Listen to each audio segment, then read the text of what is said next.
o direito de autodefesa do cristão. Quando nós pensamos nele, já devemos considerar o fato de que no evangelicalismo prega-se que os cristãos são pacíficos, no termo de não haver nenhum tipo de defesa. Essa posição, na verdade, vem dos anabatistas, que na Reforma Protestante foram combatidos tanto pelo luteranismo quanto pelo calvinismo, mas que influenciou fortemente o evangelicalismo no Brasil, principalmente pelo movimento batista. Mas pensando na ética cristã, nossa atitude para com a vida e a morte é um assunto importante.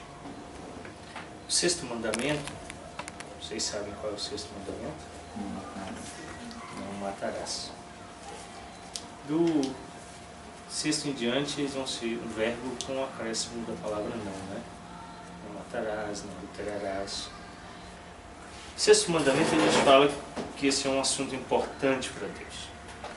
Ele é o Senhor da vida e da morte. Não podemos tirar uma vida sem a sua autorização.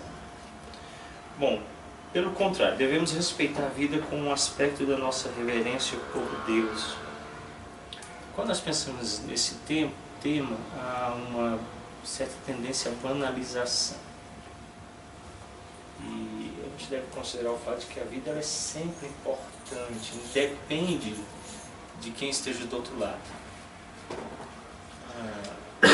Nós podemos considerar o fato de que há pessoas más que estão praticando o mal, mas também devemos considerar o fato de que essas pessoas más que praticam o mal podem se arrepender, serem regeneradas pela graça.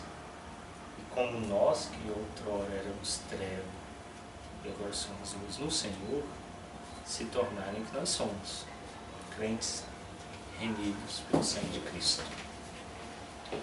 Eu fui muito mal quando não era cristão. E eu nem vou responder, não adianta me perguntar se eu já tirei a vida. Não posso falar sobre esse assunto. É uma incógnita. Mas devemos respeitar.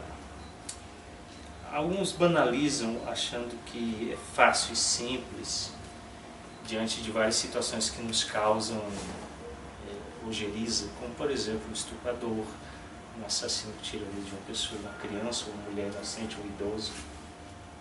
Essa semana eu vi um vídeo de dois meliantes que numa moto se aproximam de uma senhora às 6 horas da manhã enquanto ela vai ao trabalho, e ela com quase 70 anos de idade recebe um soco e vai a nocaute. O primeiro sentimento é de que eles precisam pagar por isso, né? Se fosse nossa mãe ou avó, seria um sentimento bem mais forte. Geralmente ele reproduz o estado de desejo de vingança interior, não da prática da justiça. Eu preciso então encontrar um equilíbrio entre o que é desejo de vingança, e a gente geralmente é motivado do primeiro filme que eu assisti do Steven Seagal, é o melhor. Ele mata todo mundo. E a mulher dele, que foi espancada, se entrar no meio, mata ela também. E aí você olha e fala assim, rapaz, você é igual o Rambo. Quando eu crescer, se o cara me dar uma fechada no trânsito, eu vou sair com a metralhadora e atirar para todo lado, furar todo mundo com barra, né? Nós temos essa tendência de praticar a nossa justiça contra o mal. E a gente precisa corrigir isso. Devemos respeitar a vida, especialmente a vida humana, porque ela é a imagem de Deus. Essa imagem que é fundamentada na primeira proibição de derramar sangue nas Escrituras. Vocês sabem onde foi o primeiro texto que foi proibido derramar sangue? Lá em Abel, lá. Não. Antes disso, hein? Onde a proibição, lá não houve, né? Lá há uma declaração de que foi mal. Gênesis 9, abre uma Bíblia de vocês lá, vamos ler esse texto. Capítulo 9, versos 5 e 6 de Gênesis. Primeiro livro da lei de Moisés, capítulo 9, versos 5 e 6. Quem encontrar pode ler. Certamente requererei o vosso sangue, o sangue da vossa vida, de todo animal requererei, como também da mão do homem, sim, da mão do próximo de cada um requererei a vida do homem. Se alguém derramar o sangue do homem, pelo homem se derramará o seu, porque Deus fez o homem segundo a sua imagem. Então aqui é a primeira proibição dada, e o texto é bem claro que o homem é a imagem de Deus. Os animais não são. Os animais eles não são a imagem de Deus. Eles são seres viventes, mas não são a imagem de Deus. Então a vida, em especial do ser humano, deve ser preservada. Nós temos o Catecismo Maior de Westminster, pergunta 135, que diz: quais são os deveres que são exigidos no sexto mandamento? Resposta: os deveres exigidos no sexto mandamento são todo o empenho cuidadoso e todos os esforços legítimos para a preservação de nossa vida e a de outros, resistindo a todos os pensamentos e propósitos, subjugando todas as paixões e evitando todas as ocasiões, tentações e práticas que tendem a tirar injustamente a vida de alguém, por meio de justa defesa dela contra a violência, por paciência em suportar a mão de Deus, sossego mental, alegria de espírito, e uso sóbrio da comida, bebida, remédios, sono, trabalho, recreios, por pensamentos caridosos, amor, compaixão, mansidão, benignidade, bondade, comportamento e palavras pacíficos, brandos e corteses, longanimidade, que deve ser exercida para com todos os homens. Então, nós encontramos aqui uma exortação à prática de ser longânimo, de ter pensamentos bondosos, caridosos e resistir a tirar a vida de forma injusta de qualquer pessoa. Então, devemos usar desse meio de controle, de ter domínio próprio, de resistir. É proibido, então, fazer isso sem pensar. Também dando bem por mal, confortando e socorrendo os aflitos, protegendo e defendendo o inocente. Veja que ele vai de um extremo para o outro, dizendo: olha, cuidado para você não tirar a vida de forma injusta, tenha pensamentos bondosos, seja longânimo, seja cuidadoso com a vida, inclusive a sua, com os dos remédios, comida, alimento, sono, porque você deve defender a sua vida e a vida do próximo. E encerra dizendo que você também deve defender o inocente e aquele que sofre a aflição. Aqui então o mandamento está autorizando que haja uma defesa, que haja proteção da vida. A pergunta 136 diz assim: quais são os pecados proibidos no sexto mandamento? Os pecados proibidos no sexto mandamento são tirar a nossa vida ou de outrem, exceto em caso de justiça pública.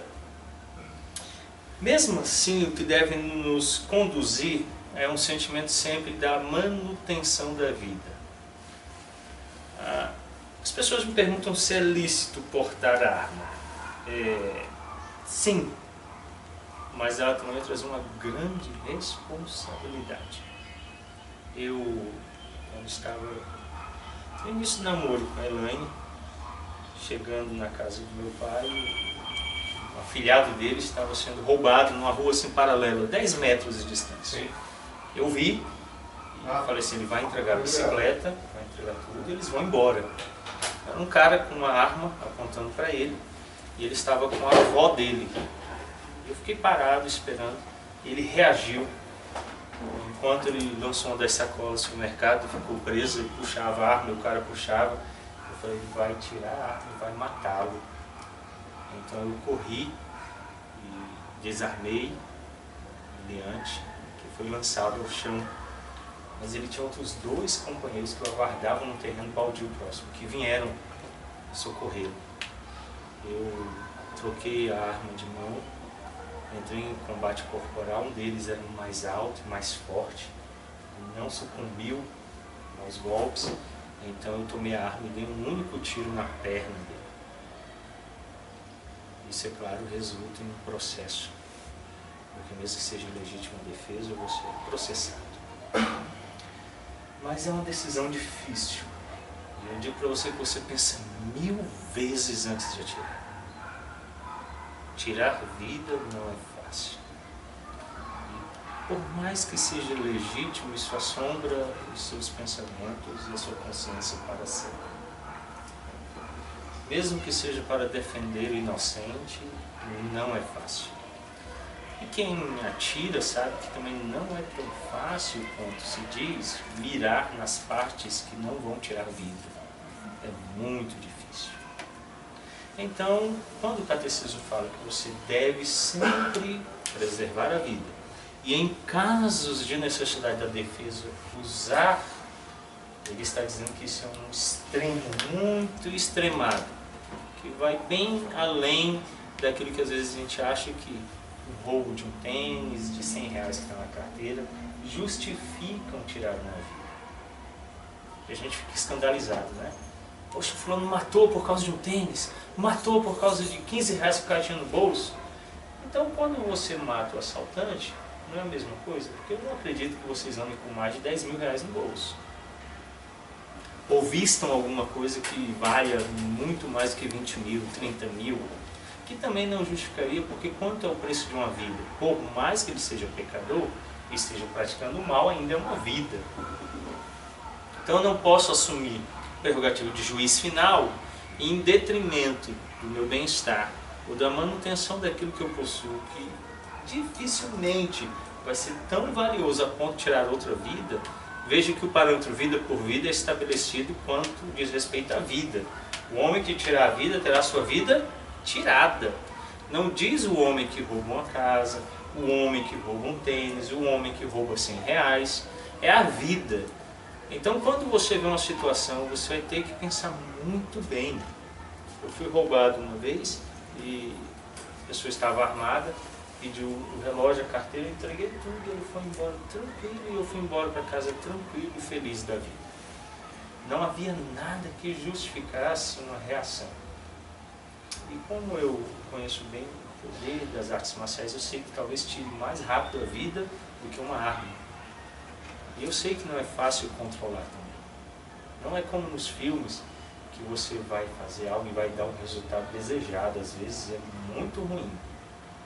Então é melhor perder aqueles valores do que uma reação inesperada e uma vida ser ceifada.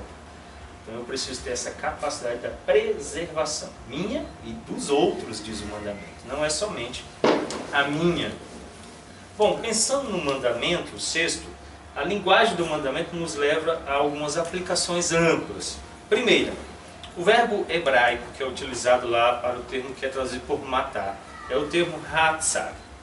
E usado e é traduzido por matar e em algumas versões assassinar. Geralmente, hatzar refere-se à matança que é ilegal ou proibida.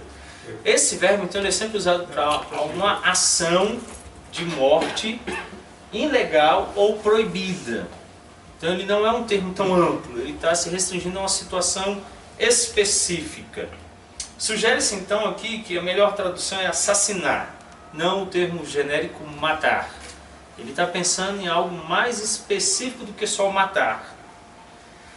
Alguns então utilizam o mandamento dizendo não matarás para dizer que você não pode ir para a guerra, você não pode usar arma se você é um policial, porque você não pode matar. Não é isso que o mandamento está dizendo. O mandamento está dizendo não assassinar. E o assassinato bem específico, não generalizado. Isso sugere que a melhor tradução então seria assassinar, não o termo mais genérico matar. Entretanto, o termo difere de assassinato na nossa língua e tem uma aplicação bem mais ampla do que o homicídio culposo. Deuteronômio 19:5, vamos fazer a leitura? Abra sua Bíblia lá, o quinto livro da lei de Moisés, capítulo 19, verso 5. Quem encontrar pode ler.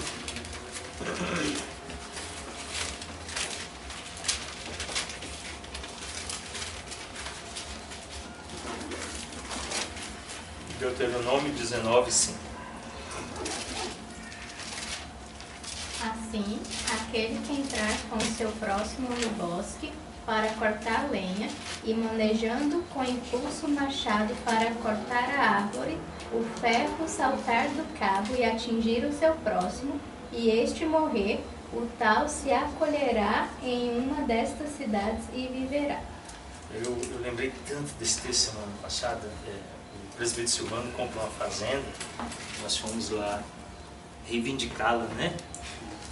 Da selva aí, teve que limpar tudo. Ele comprou um enxado novo, um enxadão novo, um machado novo. E eu sentei lá com a lima e ele falou: pastor, o senhor afia aí que tá tudo sem fio, né? E aí fiquei um tempão lá, ficou afiado assim, se você soltasse um cabelo, partia em dois. E aí ele falou assim: o senhor racha a lenha pra gente lá. Ele era uma torona, tinha muito tempo pra fazer isso, rachou até a mão. E aí eu fui lá e desce a cacetada, né? Tinha muito tempo que eu não fazia, dói o cabelo até hoje, tanta dor que eu tô sentindo. E eu lembrei desse texto aqui, falei: vai que esse negócio solta aqui, né? E voa, bate na cabeça de um. E não tem essa cidade ainda. Não tem cidade de refúgio, não, né? Não tem cidade. O que eu faço, né? Pastor mata presbítero com machado. É capa do Correio Brasileiro. Esse jornalista é bom de narrar as coisas, né? Até explicar que foi acidente, já tô na papuda, né? E se eu sair na cela do Odisseu, eu tô enrolado, que é outro assassinato. Brincadeira. Mas ele está falando sobre isso. Então é um exemplo de uma morte não intencional, ou o homicídio que a gente chama de culposo, né? Tem doloso, quando há dolo, quando há intenção, quando há um desejo. Tem alguém que é vascaíno aqui? Aí nesse caso é doloso, porque o cara flamenguista mata mesmo. Brincadeira. O culposo é quando ele não tem a intenção. O cara tá lá com o machado cortando, não cunhou direitinho, quando ele vai bater, solta a lâmina, voa e bate no cara e mata. Ele não queria fazer aquilo. É como quando você atropela alguém no trânsito. Ele é um homicídio culposo porque você assume parcialmente que é o perigo de atropelar alguém. Mas de repente a pessoa passou na frente de repente. Você não tinha culpa, mas você matou. Então você precisa responder. Embriagado é doloso agora, né? Agora é doloso, que ele assume propositalmente que vai causar dolo. Então, aqui está cobrindo esse aspecto de uma possibilidade de um acidente não tensionado. Então ele não é proposital. Bom, a inferência é que a morte aqui é acidental. Portanto, essa morte não é o que normalmente denominamos de assassinato. Você não vai chamar a pessoa de assassino. Ele não cometeu um assassinato. Já o termo do sexto mandamento diz de um assassinato, algo proposital, que está feito na perspectiva errada, da forma errada. Eu tinha por volta de 13 anos de idade, e bem magrinho, mas bem magrinho mesmo. Você era muito gordo perto de mim, cara. Eu era magro mesmo. Eu tinha um paletó que ele tinha uma lista só. E aí eu tô saindo da escola cedo, Taguatinga, e tinha acabado de chegar do Amazonas. Então tudo pra mim era diferente. E eu tô passando, o cara vem correndo e dá um salto, um chute bem no meio das minhas costas. Eu caí assim, esfregando a cara no chão, levantei limpando, falei: o que foi? Quando eu olhei, era um cara bem altão. O Fernando é pequeno perto dele. Ele é descendente de russos. É Andrei alguma coisa, difícil de falar o nome dele. Bem forte, o olho bem claro, loiro, estava vermelho. Vermelho. E ele veio correndo e pulou nas minhas costas e deu um chute. Então eu levantei: o que foi que aconteceu? E ele veio para cima de novo. Ele lutava karatê. Só que a minha vantagem é que desde os 9 eu já lutava kung fu. E ele veio pra cima e eu falei: ó, não tenho o que fazer, né? É jogar no chão de uma única vez. Dei um golpe no olho dele e deslocou o globo ocular, que foi movido para dentro do crânio dele. O policial militar que ficava na porta do colégio me levou para a delegacia, onde meus pais foram me buscar. O agravante é que eu narrei para o delegado de imediato que desde os 9 anos de idade eu fazia Kung Fu. Então isso é agravante. Você tem conhecimento do que você é capaz de fazer. E eu falei: mas o cara é maior, né? Então eu tinha que derrubar de uma vez. Isso deve contar a meu favor. Bom, o resultado é que meu pai e minha mãe, cristãos, me obrigaram a ir na casa dele para pedir desculpas pelo que eu fiz. Depois que ele saiu do hospital, tive que fazer cirurgia para recolocar no local. Cheguei lá, ele estava com o olho fachado e tudo. Descobrimos que a família também era cristã. E foi a vergonha maior, né? Quando eu então pedi desculpas, ele falou: olha, que um amigo explicou que não tinha sido culpa minha. Outro colega passou Ele estava assistindo um jogo na quadra, passou a mão na bunda dele e andou rápido. E eu vim andando atrás e pensou que tinha sido eu. Eu falei, olha, ainda bem que você descobriu a verdade, eu não fiz nada para você. E me desculpa. Então, a gente precisa ter essa capacidade de entender até onde eu posso ir, né? O que eu posso fazer. Eu não posso usar toda a minha força contra o Isaac, meu filho. Ele tem 6 anos de idade. Se eu usar toda a minha força, eu o mato. A mesma coisa em relação à vida. Eu não posso usar todos os recursos, compra uma metralhadora igual aquela do Rambo e sai na rua, né, atirando em todo mundo, porque não é assim. Eu tenho que usar a medida proporcional de força. Sempre na ideia de deter o mal, preservando a vida. A vida sempre deve ser preservada. Ela nunca deve ser a primeira opção, tirar vida. Tirar ela, não importa o mal que esteja sendo praticado, ela vai ser sempre a última opção. Então ele não era um assassino, e ele era considerado como alguém que tirou vida, mas não um assassino. Mas no verso 4 ele é chamado de homicida, porque ele tirou a vida de um outro homem. O verso 4, nós lemos o verso 5, o verso 4 declara que ele é homicida, ele praticou o ato de tirar a vida de um homem. Portanto, Hatsa, no 6º mandamento, é mais restrito que matar, porém mais amplo do que assassinar. Ele está prevendo situações onde a morte não deveria acontecer. Vamos ler Êxodo 21, 12 a 14, segundo livro da lei de Moisés, capítulo 21, verso 12 ao verso 14. Mas no caso assim, ele teria sido negligente pelo fato, por exemplo, nesse caso de ter deixado o machado sair. Nós vamos chegar aí agora. Vamos ler esse texto e eu vou chegar nesse ponto. É Êxodo 21, 12 a 14. Quem encontrar pode ler. Quem ferir o outro, de modo que este morra, também será morto. Até quando? Até o 14. Até o 14. Porém, se não armou cilada, mas Deus lhe permitiu cair em suas mãos, então te designarei um lugar para onde ele fugirá.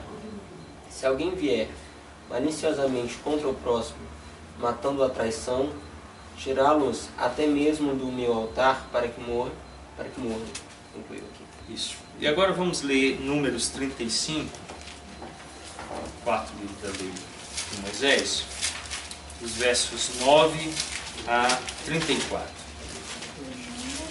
35, verso 9 até o verso de número 34. Eu farei esta leitura.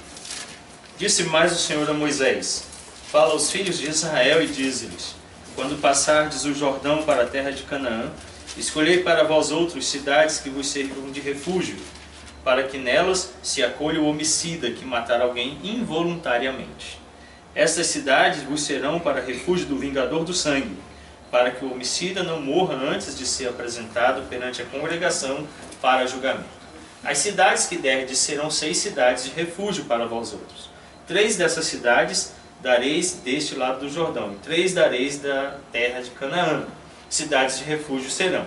Serão de refúgio essas 6 cidades para os filhos de Israel, para o estrangeiro e para o que se hospedar no meio deles, para que nelas se escolha aquele que matar, se acolha aquele que matar alguém involuntariamente. Todavia, se alguém ferir a outro com instrumento de ferro e este morrer, é homicida. O homicida será morto. Ou se alguém ferir a outro com pedra na mão que possa causar a morte e este morrer, é homicida. O homicida será morto. Ou se alguém ferir a outro com instrumento de pau que tiver na mão que possa causar a morte e este morrer, é homicida. O homicida será morto.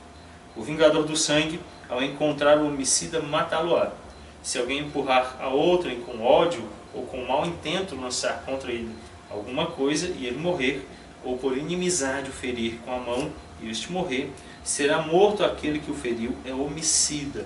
O vingador do sangue, ao encontrar o homicida, matá-lo-á. Porém, se o empurrar subitamente sem inimizade, ou contra ele lançar algum instrumento sem mau intento, ou não o vendo, deixar cair sobre ele alguma pedra que possa causar-lhe a morte, e ele morrer, não sendo ele seu inimigo, nem tendo procurado para o mal, então a congregação julgará entre o matador e o vingador do sangue, segundo estas leis. E livrará o homicida da mão do vingador do sangue, e o fará voltar à sua cidade de refúgio, onde se tinha acolhido. Ali ficará até a morte do sumo sacerdote, que foi ungido com um santo óleo. Porém, se de alguma sorte o homicida sair dos limites da sua cidade de refúgio, onde se tinha acolhido, e o vingador do sangue o achar fora dos limites dela, se o vingador do sangue matar o homicida, não será culpado do sangue, pois deve ficar na sua cidade de refúgio até a morte do sumo sacerdote. Porém, depois da morte deste, o homicida voltará à terra da sua possessão. Essas coisas vos serão por estatuto de direito a vossas gerações em todas as vossas moradas. Todo aquele que matar outrem será morto conforme o depoimento das testemunhas. Mas uma só testemunha não deporá contra alguém para que morra. Não aceitareis resgate pela vida do homicida que é culpado de morte. Antes será ele morto. Também não aceitareis resgate por aquele que se acolher à sua cidade de refúgio para tornar a habitar sua terra antes da morte do sumo sacerdote. Até aqui está. Qual é o sentido da cidade de refúgio? Para que ela servia? Primeiro, como uma penalidade complexa em relação ao que o homicida tinha feito. A melhor resposta que temos é que se presume que o homicida foi descuidado com a vida humana. Ele não tinha hostilidade para com a vítima ou qualquer intenção de matá-la, mas falhou em tomar as precauções adequadas para a preservação da vida. Seu crime foi o descuido. Assim, permite-se que o homicida, nesse caso, viva, mas há uma penalidade sobre ele.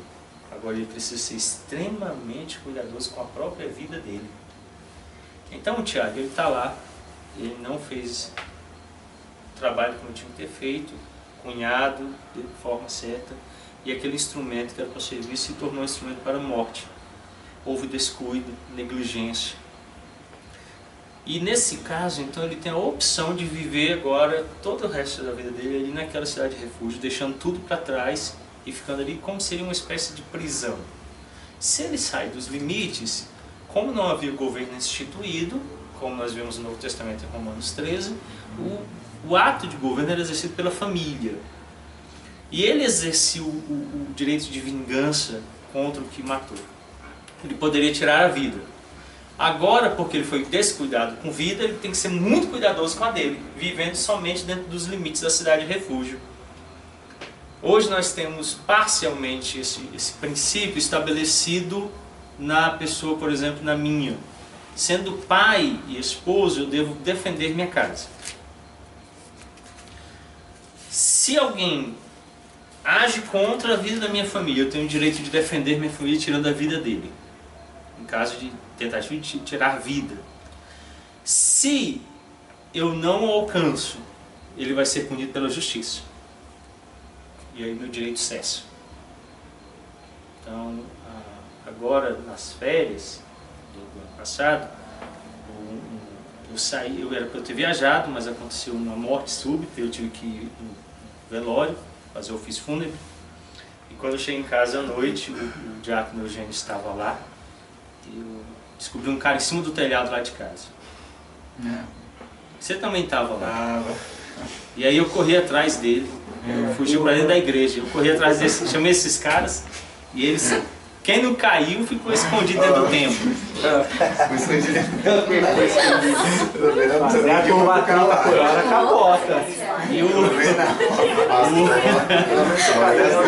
E o meliante em fuga, quando eu alcancei, ele, tendo sido derrubado no chão, bateu com o rosto no solo. E depois de contido, as pessoas populares começaram a bater nele, tentando lixá-lo. Eu até apanhei junto para defender a vida dele. Eu falei, olha, ele já está contido, não precisa mais disso. E o pessoal vinha, chutava, entrar no meio, levava chute, levava empurrão, até que a polícia chegou. Aí eu falei, então agora cessou a minha parte, né? E eu falei, olha, ele tentou fugir várias vezes, muito difícil contê-lo. O policial, não, tranquilo, algemou, ele fugiu, levou as algemas dos policiais. Então, ali cessa, né, o meu direito de defesa. Eu não entrego para a autoridade, eu já não devo mais exercê-lo. Mas enquanto não há autoridade, tem um juiz no Rio Grande do Sul, isso é narrado no livro do... Agora me fugiu o nome. Do Felipe Machado. Ele fala que tem um juiz lá no Rio Grande do Sul que não é defendeu, é um outro termo que também me foge agora. O direito de autodefesa, porque ele diz que não há possibilidade da polícia estar em todas as casas ao mesmo tempo defendendo todos os lares. Então é dado ao cidadão o direito de autodefesa, né, contra alguém que não entende contra a vida. Contra a vida. Então eu não seria tolo de dar um tiro, derrubar o cara de cima do meu telhado e matá-lo. Ele não fez nada, estava só em cima do meu telhado. Mas eu posso tirá-lo de lá e contê-lo para a autoridade policial. Qualquer juiz ia dizer, olha, você foi exagerado em matá-lo porque ele estava em cima do seu telhado. Qual a ameaça à vida de vocês? Não havia. Se ele estivesse dentro de casa e armado, e declarando que ia tirar vida, aí vida por vida. Mas como não havia essa declaração, não há por que dar um tiro e matar uma pessoa. Então você precisa ter essa capacidade de caminhar entre um aspecto e outro. Então devemos proteger a nós e aos outros contra toda possibilidade de assassinato, ou que alguém seja morto, estando sempre alertas para corrigir elementos de ameaça à vida em qualquer situação. Isso é denominado de doutrina do cuidado. Essa doutrina forma uma ponte entre a lei mosaica e o ensino de Cristo.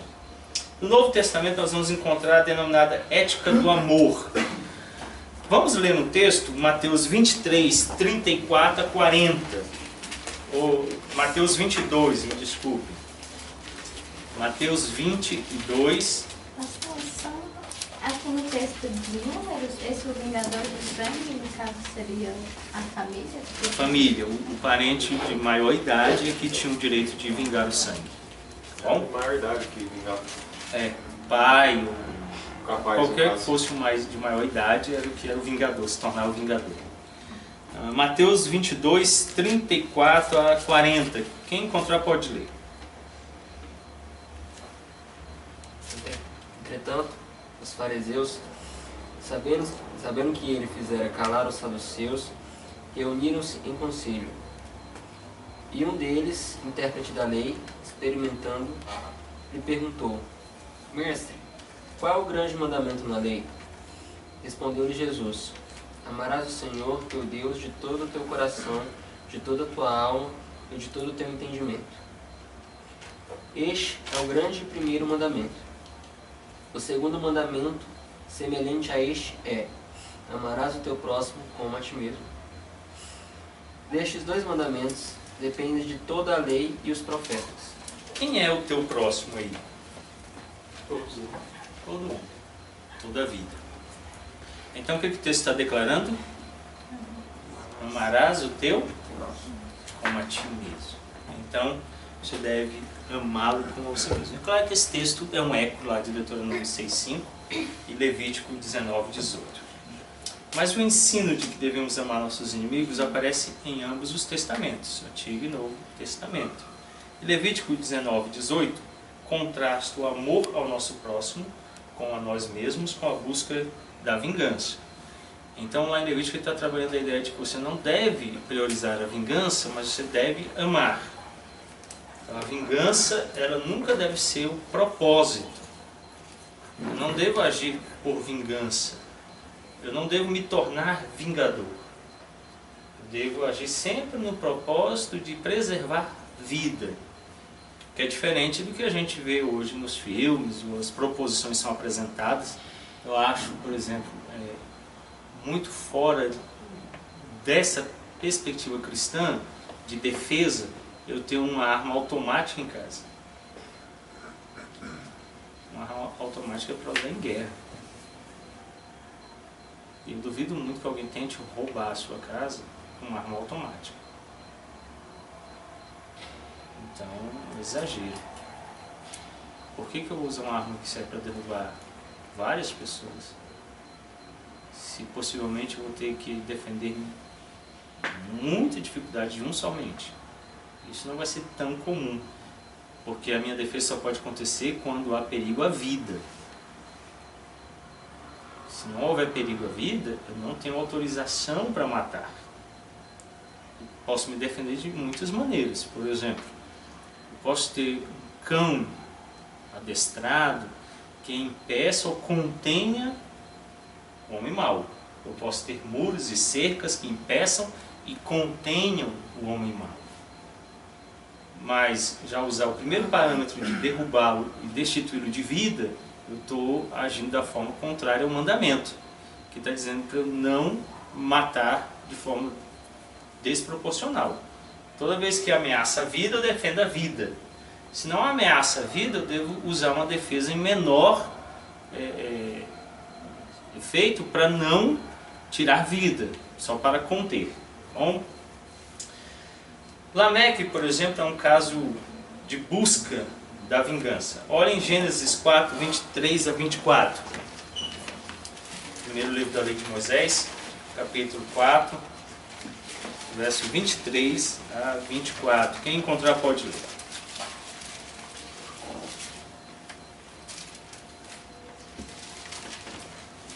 E disse Lameque a sua esposa, Ada e Zilá: ouve, vós mulheres de Lameque, escutai o que passo a dizer-vos.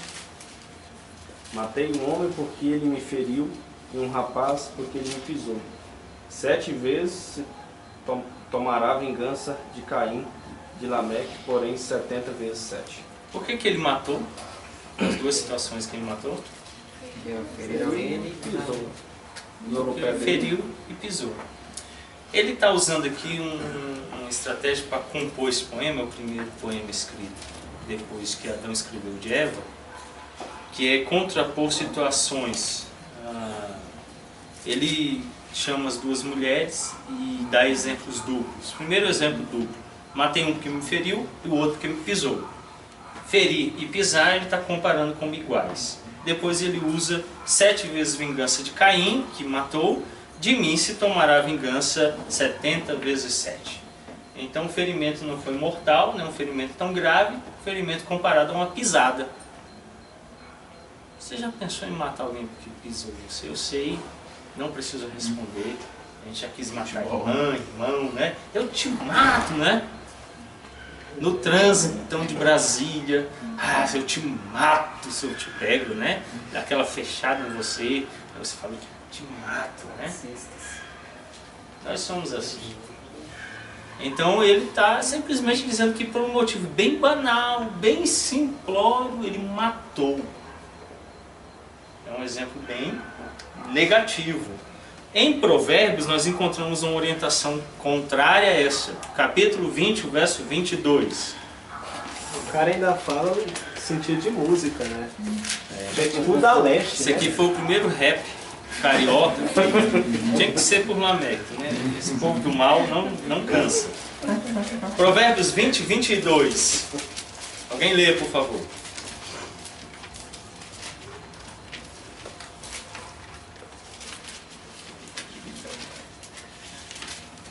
Não digas, vingar-me-ei do mal. Espera pelo Senhor e Ele te livrará.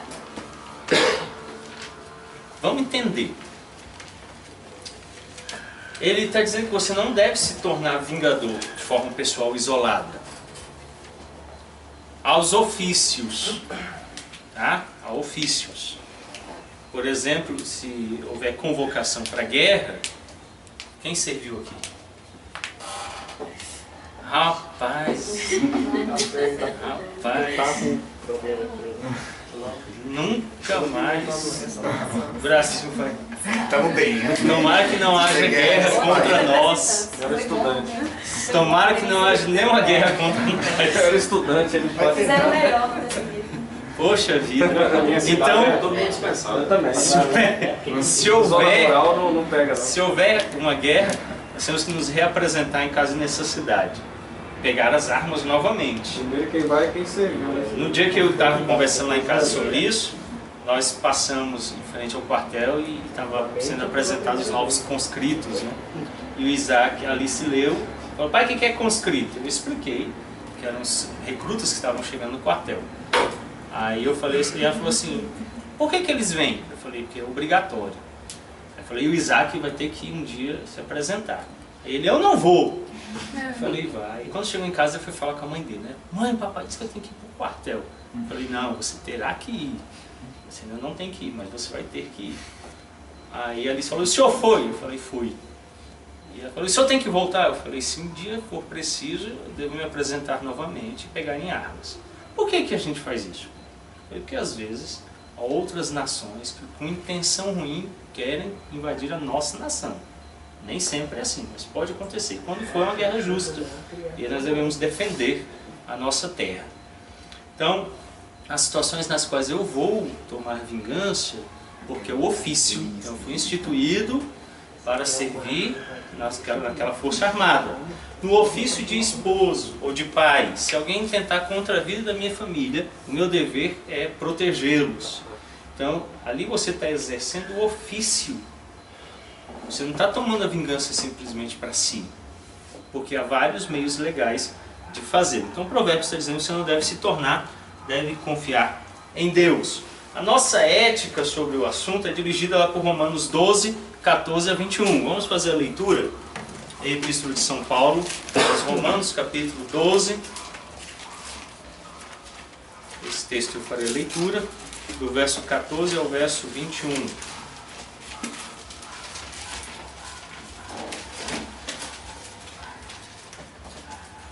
Abençoai os que vos perseguem. Abençoai e não amaldiçoeis.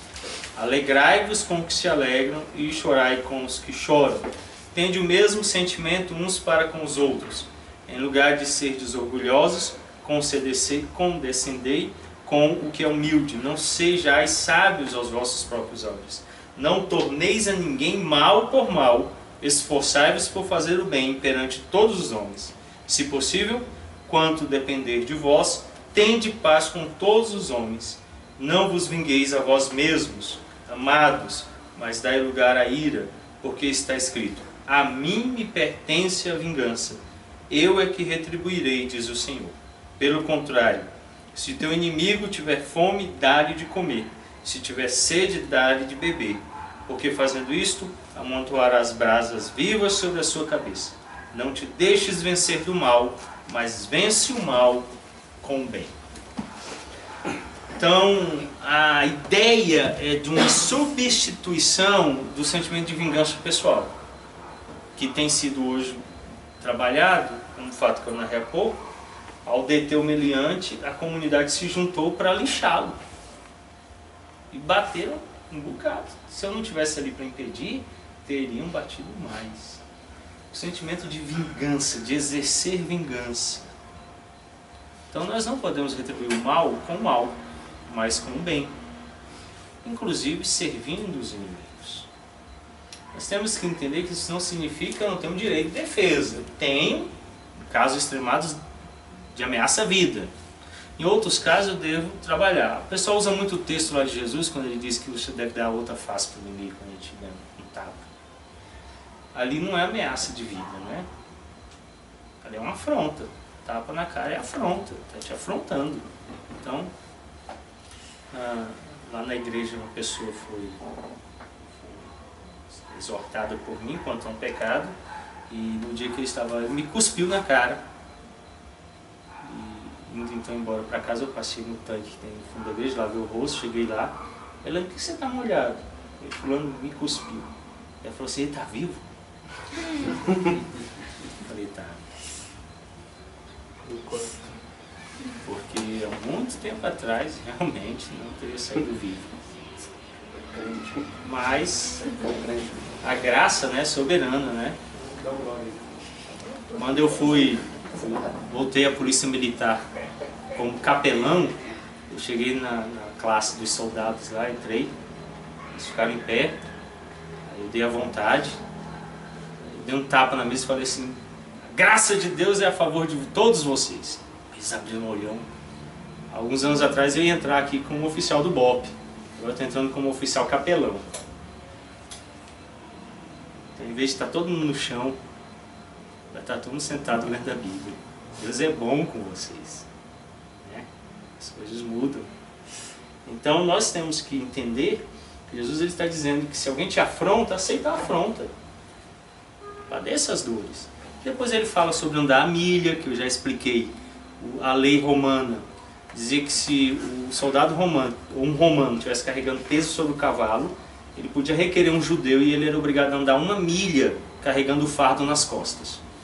Era comum que depois de completar o passo da última milha, o judeu lançasse o peso ao chão e xingasse e ia embora. E Jesus diz, em vez de fazer isso, vocês vão continuar mais 1 milha. E aí o romano então ia falar assim, completou a milha, você não vai jogar tudo no chão e me xingar? Ele fala assim, não, meu mestre me ensinou a continuar mais 1 milha com você. Então é a proposição do amor vencendo o mal, quando há afronta, quando há humilhação. Mas quando há uma ameaça à vida, Jesus mesmo diz para os soldados trazerem espada consigo, os discípulos, levem a espada com vocês. Ora, a espada não é um instrumento como nós temos hoje, uma faca de cozinha, era uma arma para tirar vida. O tamanho, a proporção, o estilo. Jesus estava dizendo que eles precisavam de defesa. Mas ele nunca autorizou que ela fosse desproporcional. Quando Pedro atingiu o soldado, ele não tinha um porquê fazer aquilo. Jesus então diz assim, Pedro, eles não estão tirando a minha vida, eu espontaneamente estou dando. Então há distinção entre alguém querer tirar a vida e alguém entregar a vida.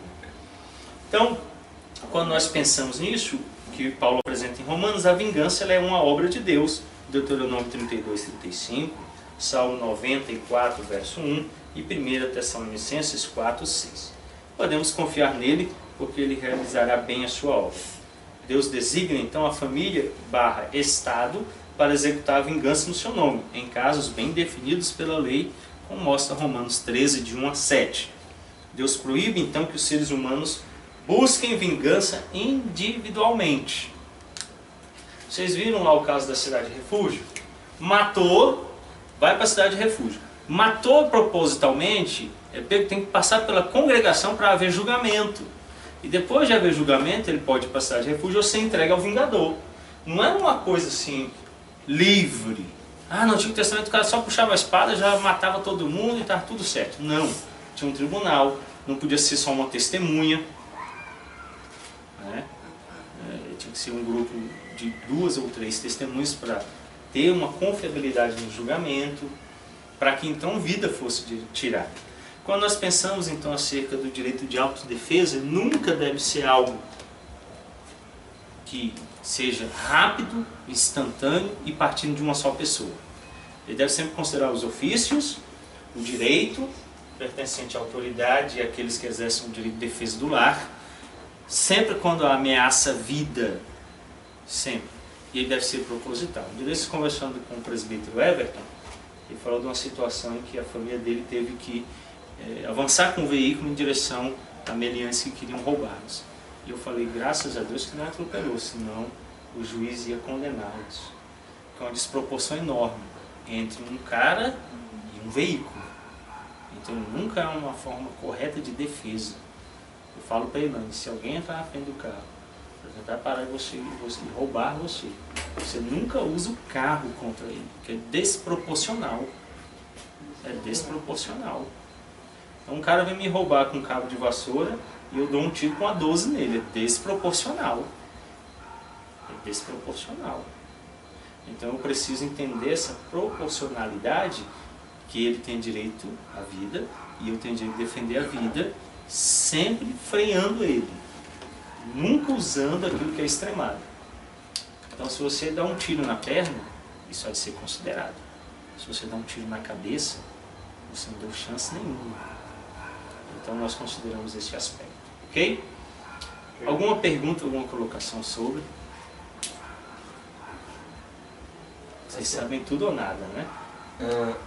Eu não sei, assim, quando eu era mais novo, eu acho que vocês também, eu escutava muito aquela famosa frase que os pais sempre falam pra gente, né? Meu filho, se você apanhar e eu ficar sabendo e você não revidar, você vai levar de novo. Bem caro.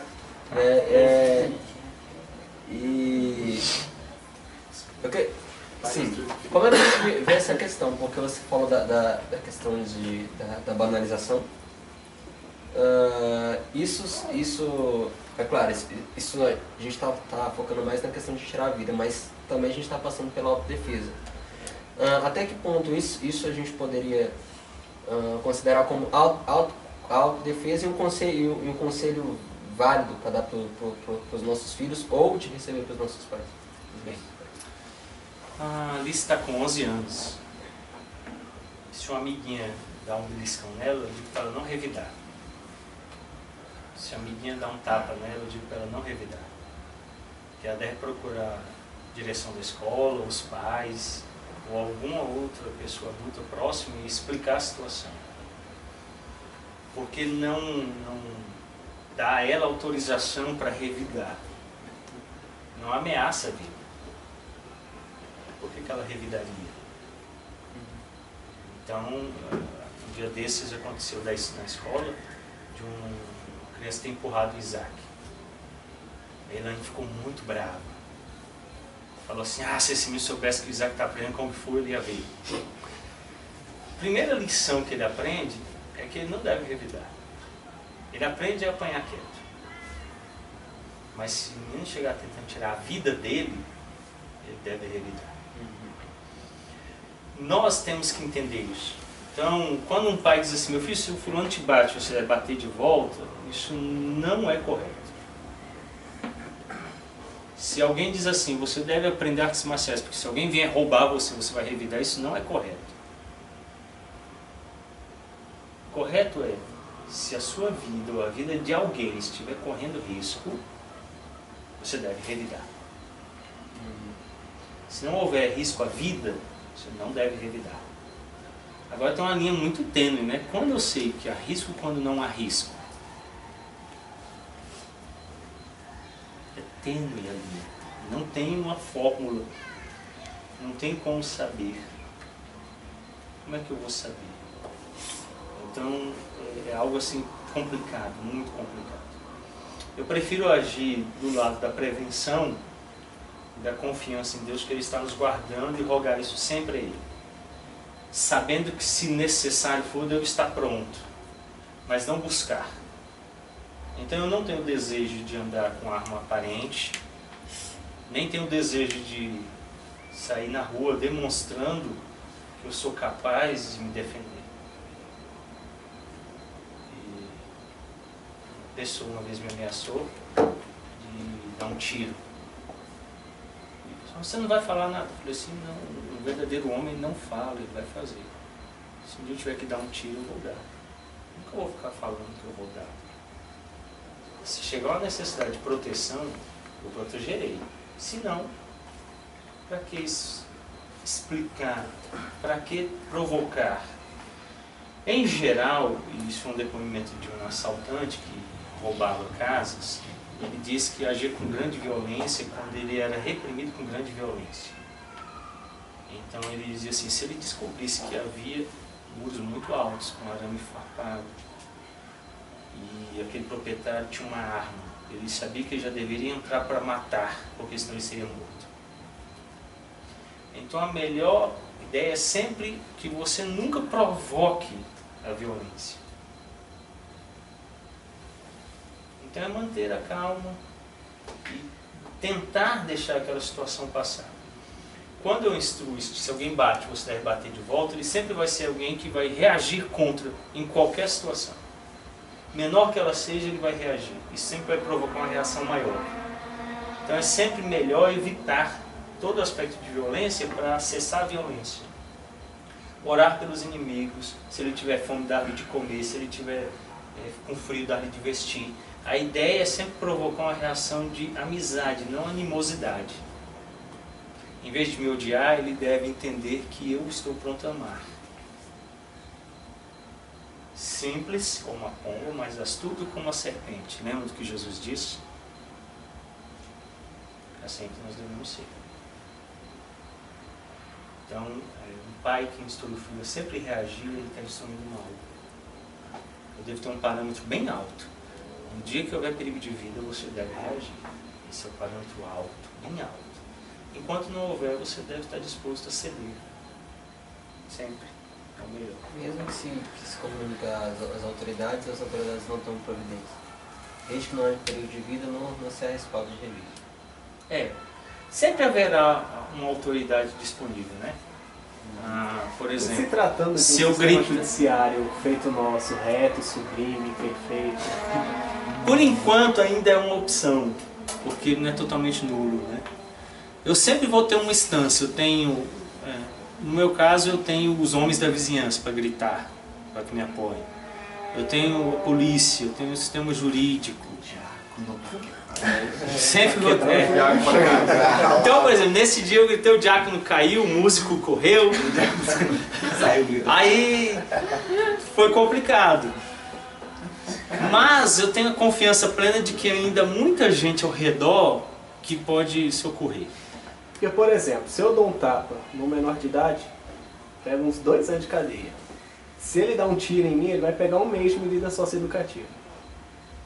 Então, assim, a própria justiça já tem uma desproporção muito grande. Aí eu tenho que apelar para o estágio final, né? Qual é? Deus é o meu vingador. Que é bem mais duro e plenamente final, porque ele vai cumprir. Ele vai cumprir. Nessa situação primeira que eu contei, o baleado era um menor de idade, de 17 anos.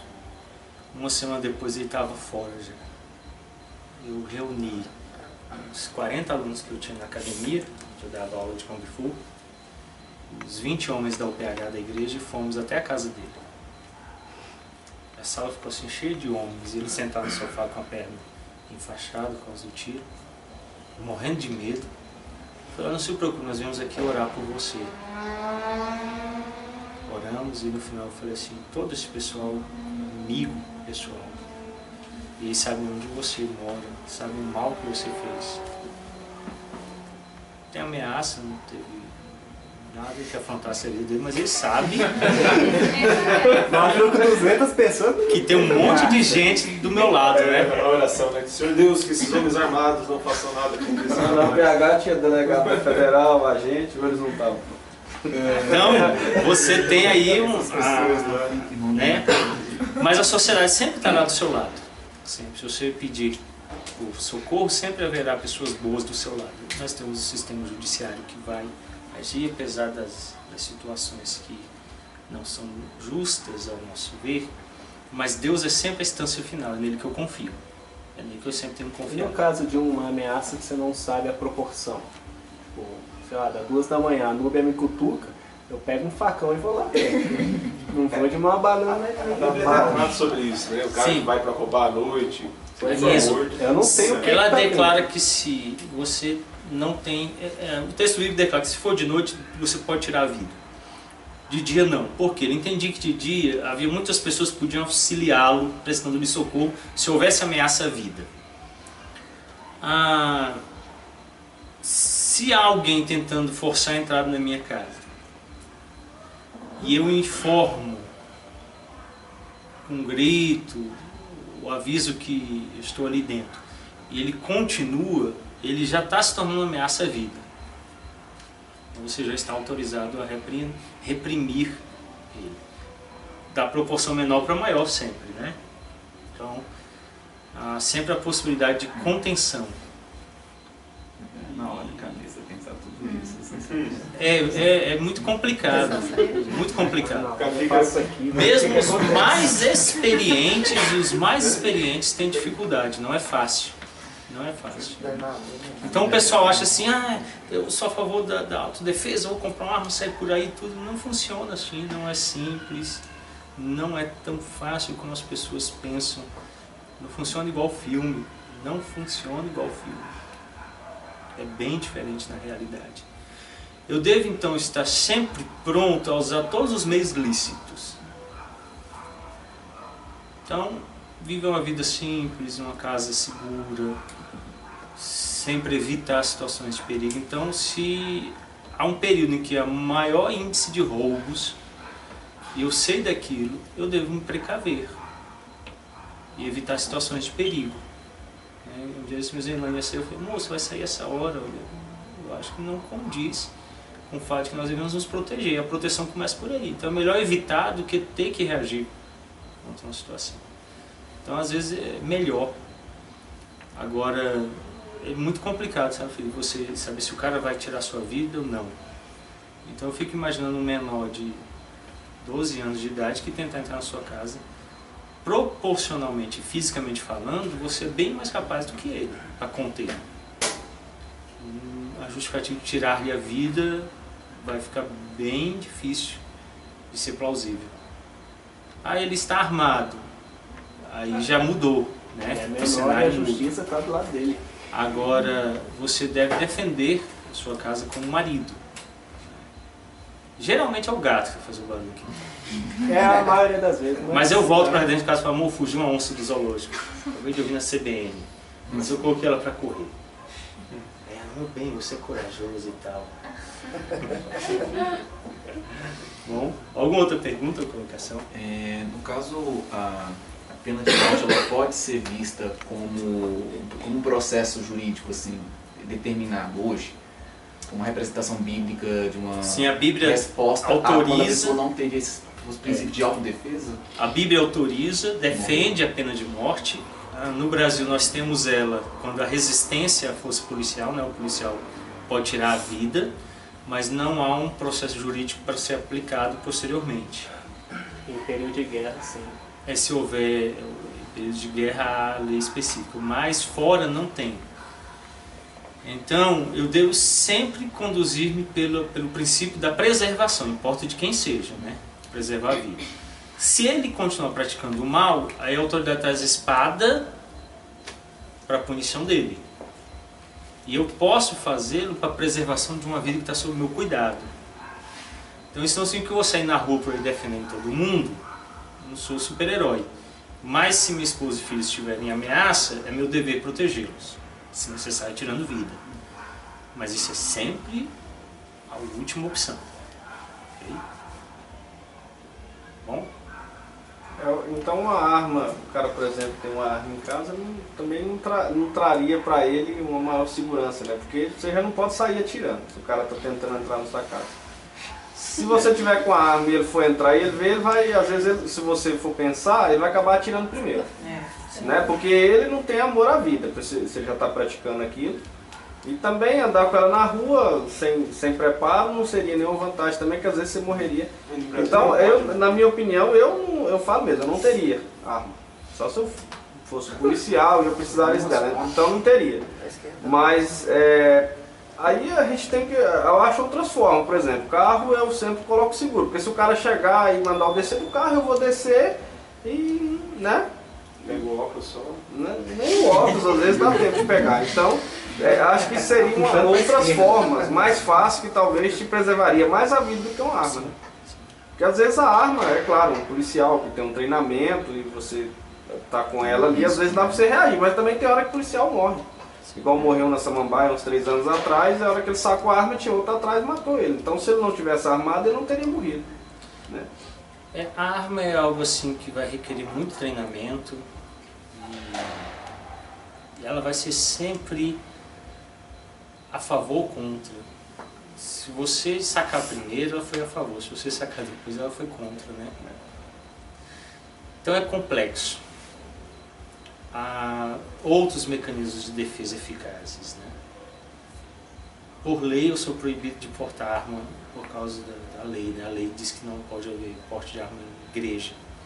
Eu posso, por lei, ter porte de arma em casa ou lugar de trabalho. Como eu moro e trabalho na igreja, eu não posso por causa da lei. A lei restringe porte de arma na igreja. Mas a igreja foi roubada antes de eu chegar 3 vezes. E invadida uma vez por um grupo de menores que dormiam dentro do salão social. Teve os instrumentos roubados uma vez, várias situações de roubo. Depois que eu cheguei, houve uma tentativa de invasão, o cão conteve. Um bom Rottweiler. A segunda tentativa, eu chamei a polícia, que chegou no exato momento e nós alcançamos o meliante. E na última tentativa foi aquele dia que eu contive o meliante lá. Nenhuma das vezes... Você foi compor a trilha sonora? Nenhuma das vezes eu ouvi necessidade de arma. Então, ela pode ser eficaz e pode não ser. Vai depender muito, né? Então, depende muito de cada situação. A melhor forma é você usar os meios que impedem, que é o alarme, que é o cão de guarda, que são uma casa segura com grades, tudo isso são meios que impedem a ação. A arma ela sempre vai ter que ser usada. Se você sacar, atire.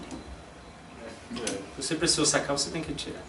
Quem contém é a polícia, porque eles estão em número maior. Então ele dá uma ordem e o meliante se assusta. Agora quando é arma a arma, vai ser igual bang-bang. Quem sacar primeiro ganha. E aí você está fazendo uma roleta russa, né? Até você provar para o juiz, ainda vai te causar problema. Igual o cara está em cima do seu telhado. Aí você vê ele com alguma coisa na mão, às vezes uma lanterna. Aí você tá armado aqui embaixo, você mete bala nele. Quando a polícia chega, tava Rapaz, com a no lanterna. dia que o cara subiu lá, eu tava desse jeito, igual quando tá caçando. Eu coloquei a lanterna, o olho dele brilhou.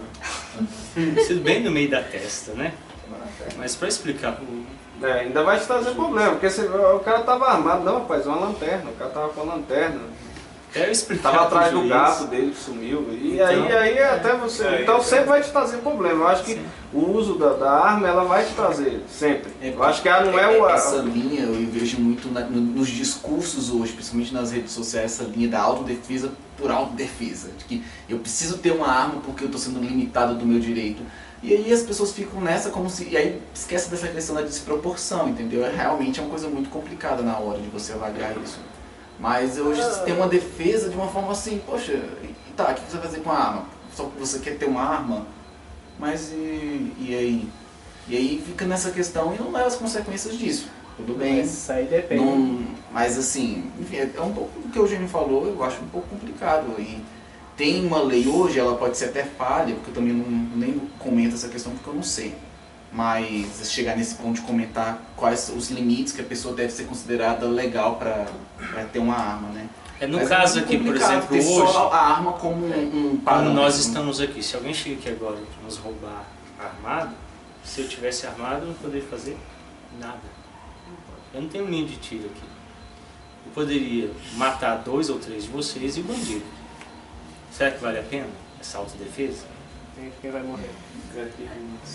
Assim, eu apoio. Então eu acho que as situações muito restritas, situações particulares, possuir uma arma é válido. Só que a arma tem essa questão. Agora, se alguém vem dizendo que ela é a eficácia de 100%, Ela não é 100%, mas o simples fato da venda da arma ser liberada já dá aquela dúvida no assaltante. Ele já vai pensar 2 vezes que ele não sabe o que ele vai encontrar lá dentro. A proibição, ele sabe que se ele entrar com um canivete, ele já tem uma vantagem. Tem essa questão, a arma. A questão do porte de arma também às vezes depende muito da localidade da pessoa, porque às vezes a gente está falando do porte de arma muito focado na questão do assaltante, mas por exemplo, eu tenho uma tia que ela morou muito tempo sozinha no meio do mato. Ela tinha uma espingarda, porque se entrasse uma onça dentro da casa dela, né? O porte de arma. Meu pai Não, a questão é proibição, você não pode tirar. Se você tira a arma, você Mas prejudica mas eu estou falando de acordo com aquilo que o Thiago comentou. Para além, Questão da- você tem que ter uma justificativa plausível. Então, por exemplo, no meu caso, eu moro num apartamento, tem vigia, tem segurança, tem cerca elétrica. Não tem necessidade, entendeu? Agora, por exemplo, um fazendeiro, eu já vejo que é necessário. Porque se um cara entrar armado, como é que você vai defender sua família? Como é que você vai chamar a polícia no meio do mato? Às vezes não tem nem sinal de telefone. sim. Aí você vai responder com o quê? Com a faca de mesa? Então isso é muito complexo. Cada caso é um caso. Porque, às vezes, o que acontece? Por exemplo, a pessoa que não defende a pena de morte, ela não defende até ela ter um caso de homicídio dentro da sua família. Aí depois ela muda de perspectiva. Então é complexo, tem que analisar. Cada caso é um caso. A gente não pode falar que a arma ela é eficaz para todas as pessoas. Nem sempre. Então, acho que é muito particular isso, entendeu? O que nós defendemos como igreja cristã e é bíblico é que nós temos o direito de autodefesa. Como ele vai ser exercido, vai ser particular de cada situação, cada pessoa. Outra característica que nós precisamos entender é que a autodefesa ela nunca vai ser a solução para os crimes. Nunca. Não soluciona, não resolve. É igual lá em casa. Eu tenho um cão, treino ele para a defesa da casa, eu me capacito para a defesa da casa, mas eu sei que no dia que quiserem roubar, vão roubar. Eles vão chegar num número maior, vão arquitetar alguma forma. O meu sogro foi assim. Eles tomaram a família como refém e obrigaram ele a abrir o cofre do lugar de trabalho. Que autodefesa ele vai usar? Então não tem. Tem hora que não tem o que fazer. Eu tenho esse direito, é bíblico. Mas ele não pode ser nem categórico em afirmar que você deve fazê-lo todas as vezes, e minha posição é essa. A melhor saída sempre é deixar o mal e praticar o bem. Se houver ameaça de vida, você tem o direito, mas não significa que você deva fazer. Às vezes vai ser pior. Então, quando eu estou com a minha família, eu sei que uma ação minha pode causar uma reação que mate todos eles. Então, às vezes é melhor, não, mesmo que haja ameaça à vida, morrer um do que morrer todos. Então a gente precisa ter muito cuidado com os extremos. Então um cara que chegou hoje falando assim, ó, tem uma R15 dentro de casa. Você dá um tiro com ela, passa um meio fio. Ela rompe o concreto. O que eu vou fazer com uma arma dessa dentro de casa? Dar um tiro no assaltante, passar a parede, matar o vizinho inocente, matar minha esposa, matar todo mundo dentro de casa. Não é a solução. Então nem sempre a propaganda que tem sido feita, ela tem a perspectiva bíblica. A perspectiva bíblica é você tem direito, ele tem parâmetros gerais. Qual? Preservação da vida sempre. Tente sempre preservar a vida. Segundo, se vida for ameaçada, vida por vida. Terceiro, você é responsável pelo seu bem e do próximo. Então, propicie o bem. Eu pergunto, quanto que nós, igreja, estamos fazendo para frear a violência? Construindo escolas, trabalhando as pessoas com o evangelho. Nada. Aí vem um cara dizendo que quer comprar uma R15. Eu falo assim, filho, você não tem autorização para isso. Você não está usando os meios que lhe foram concedidos. Então ele precisa mudar a perspectiva dele. Então eu salvo mais vidas sendo pastor do que sendo policial. Eu acredito piamente nisso. Agora tem gente que quer ser policial e não quer ser crente. Eu não estou desvalorizando a função do policial, só estou dizendo que ele não é a solução definitiva. Nós somos a solução definitiva, a igreja. A violência será freada pelo evangelho, pela implantação do reino de Deus através da igreja. Então nós temos armas espirituais que nós não estamos utilizando nessa batalha. E temos que usar as armas terrestres no lugar das espirituais. Isso é uma falha terrível. Então, em vez de ser pacificador, eu estou transformando a violência em mais violência. Eu tenho capacitação militar, policial, em artes marciais. E eu não me considero uma pessoa violenta. Agora eu vejo cristão que não tem capacitação em nenhuma área dessa e é um cara extremamente violento. Eu tenho mais medo dele do que um assaltante armado. Porque ele não produz nem o bem e está produzindo o mal. O assaltante, ele já está produzindo o mal. Eu tenho que produzir o bem, não o mal. Lembra do que Paulo disse? Pelo mal, deu bem. Essa é a minha função. Então, essa é a perspectiva geral da igreja. Bom? Rapidinho aqui, o senhor falou sobre quando se vier enfrentar e você estiver no carro. Vou contar o meu caso, agora eu fiquei parecendo uma criminosa. Uma vez, ó, o horário, 10 horas da noite, eu moro na Vicente Pires, tá? Não tinha mais ninguém na rua, eu tava passando.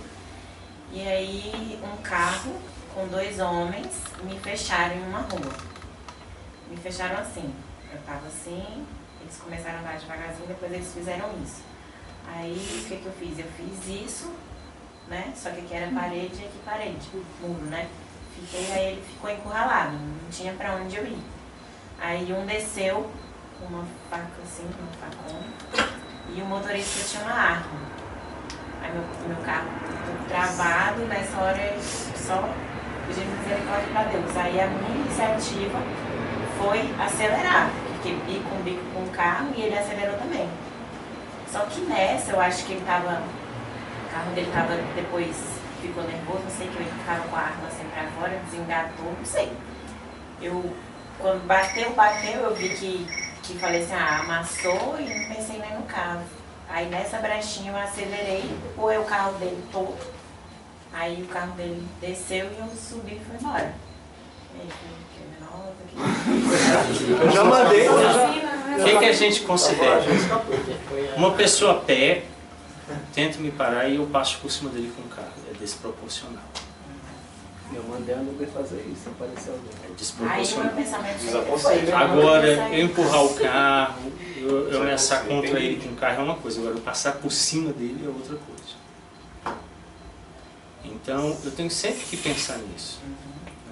É desproporcional o cara chegar com um canivetezinho desse tamanho e eu puxar uma espingarda 12 e dar um tiro nele e encher ele de buraco. Eu estou usando uma força desproporcional em relação àquela situação. Então, quando você está vindo, se você empurra uma pessoa a 20 km por hora, ela vai cair no chão. A 15 km por hora, você vai jogar ele no chão. Passar em cima dele a 100 km por hora, você vai estraçalhar ele todo. Que chance há? Então, é essa questão da proporcionalidade. Então, eu preciso ser assim. Você agiu mais por impulso do que por desejo próprio. Algumas coisas talvez você tenha feito e nem percebeu que Não, fez. foi no desejo. Então, isso é. Agora, uma pessoa capaz é diferente, ele vai fazer coisas capazes. Ele vai saber como dirigir, o que fazer. Então, isso aí tudo é julgado. Isso tudo é considerado. Então, no meu caso, o agravante máximo: militar, ex-policial, sabe, direção defensiva, artes marciais, tudo isso é considerado. Uma pessoa que não nada disso, o juiz considera tudo isso, né? E a proporcionalidade como agiu. Então, eu uso proporcionalidade, você usa. Quando o Isaac me desobedece, eu contenho de uma forma bem restrita. Se o Felipe tentar vir contra mim, eu não vou usar a mesma proporção que eu usei com o Isaac, não vai funcionar. Tu tomou armlock a última vez. Ele é muito grande e ele tem uma cara de doido.